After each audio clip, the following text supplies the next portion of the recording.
After attaining enlightenment, Siddhartha, now Gautam Buddha, remained near the Bodhi tree for 7 days, absorbed in the bliss of Nirvana, the ultimate liberation. His insights settled upon him, profound, joyous, and heavy with recognition. The Buddha wondered, should I keep this truth to myself? Will others understand? The Pali texts recount Brahma Sahampati imploring him to teach, insisting that some with little dust on their eyes would be lost without the Dharma. Brahma's plea stirred Gautam's compassion. He thought, if there are even a few who can see, how can I turn away? With newfound resolve, he declared, let the doors to deathlessness be opened to all who are able to hear. Yet doubt lingered. The truth is clear, he thought, but how can I explain this to the world? Initially, the Buddha hesitated, thinking, if they don't understand, my teachings may be a burden and a hassle. As he reflected, he realized the world clung to sensual pleasures, yet his teachings were aimed at renunciation and the cessation of such desires. If even a few can see, how can I keep this to myself? With this realization, he resolved to teach, knowing that the potential for liberation outweighed his doubts. So, the Buddha journeyed to the deer park of Isipatana, near Benares. This place was also known as Sarnath. Here, he hoped to find his former companions, the 5 ascetics who had practiced self-deprivation with him. The ascetics, Kondanya, Vappa, Bhadariya, Mahanama and Asaji, were wary.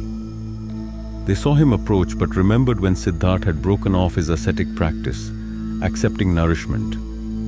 How can one who has abandoned asceticism in favor of a life of plenty have won through to the truth? They likely wondered, but as the Buddha drew closer, they were struck by his radiance and inner peace. Compelled, they offered him a seat. I have not given up, the Buddha explained, but found the middle way, a path between indulgence and denial. This is the way to true freedom. And then, the Buddha began to teach. He spoke of the 4 noble truths, the logical framework of his doctrine. In his first sermon, Turning the Wheel of the Dharma, he set the Dharma in motion. First, he said, there is suffering, Dukkha.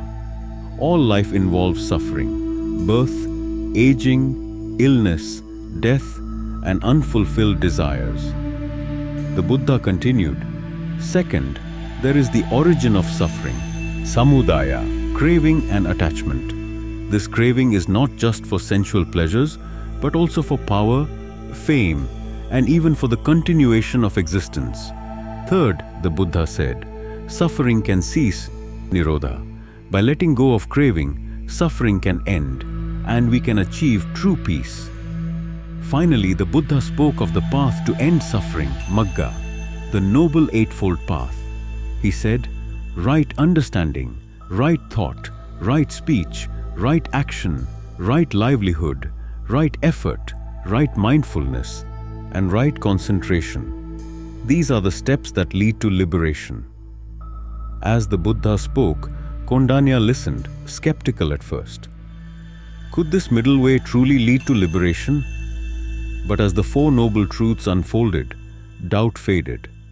Suffering had a cause, suffering had an end, and there was a path. He understood. Whatever is subject to origination is all subject to cessation. He grasped the impermanence of all things. Kondanya had been one of the 8 Brahmins who performed the name-giving ceremony for the newborn Siddhartha Gautam. Now, filled with newfound wisdom, Kondanya looked to the Buddha and with deep reverence asked, please, accept me as a disciple. The Buddha smiled and said, come monk, the Dharma has been well explained. Live a life of purity and end your suffering. And so, Kondanya was ordained. Kondanya became the first monk, the first member of the Sangha.